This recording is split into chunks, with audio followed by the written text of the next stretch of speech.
Income কিভাবে করবো? গাড়ি রাইড আছে কিন্তু তেল নাই, চালাবো কি দিয়া? কালকে 2 লিটার তেল নিছি, দুইটা টিপ মারছি, শেষ তেল। পাঠাও ভাড়া আছে কিন্তু তেল নাই। এমনি হইলে দেশ চলবে? এমনি কি দেশ চলে আপনাকে মনে হয়? মধ্যপ্রাচ্য সংঘাতের জেরে একেবারে দীর্ঘ সারি আজ ভোর থেকে তারা জ্বালানি তেল সংগ্রহ করতে তারা এসেছেন। সবচেয়ে বেশি ভোগান্তিতে পড়েছেন যারা বাইক রাইডার রয়েছেন বা পাঠাও বা উবার চালক যারা রয়েছেন তারা। 3 দিন ধরে তেলই পাই না। কাল রাত্রে 8টা বাজে গাড়ি নেওয়া হয়েছে, তেল পাওয়া যায় নাই। এমনি হইলে দেশ চলবে?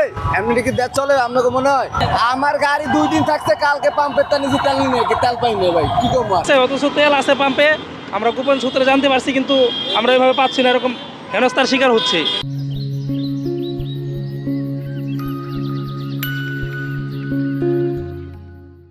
আমাদের রাষ্ট্রীয় সম্পদ, আমরা রাষ্ট্রের জনগণ হয়ে যদি এরকম দুর্ভোগে পড়তে হয়, রাষ্ট্রীয় সম্পদ যদি না পাই, এটা বাংলাদেশের জন্য এটা তো দুঃখজনক বিষয়। আমাদের এখন দিচ্ছে 2 লিটার করে, পাঠাও রাইড করি, আমরা 2 লিটার তেলে কতক্ষণ যাবে? ইনকাম কিভাবে করবো? তেল নাই, গাড়ি রাইড আছে কিন্তু তেল নাই, চালাবো কি দিয়া? আমাদের জন্য তো পাঠাও ভাড়া আছে কিন্তু তেল নাই। কালকে 2 লিটার তেল নিছি, দুইটা টিপ মারছি, শেষ তেল। কালকে সারাদিন বন্ধ গাড়ি, এই যে এখন আসছে রাইড করি। শেয়ারিং প্রচুর আছে ভাই, কিন্তু পাচ্ছি না তো। না পাইলে তো আর মানে আমাদের ইনকামও হবে না, কিছুই হবে না। হ্যাঁ, অনেক দূর থেকে সিরিয়াল দিয়ে আইছি আমরা।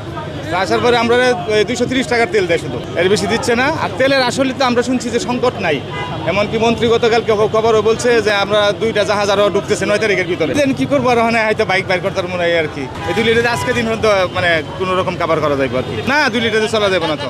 এই ট্রিপ নাই, এর ভেতরে এই জ্যামজটের রাস্তায় 200 টাকার তেল দিয়ে আমাদের পোষায় না।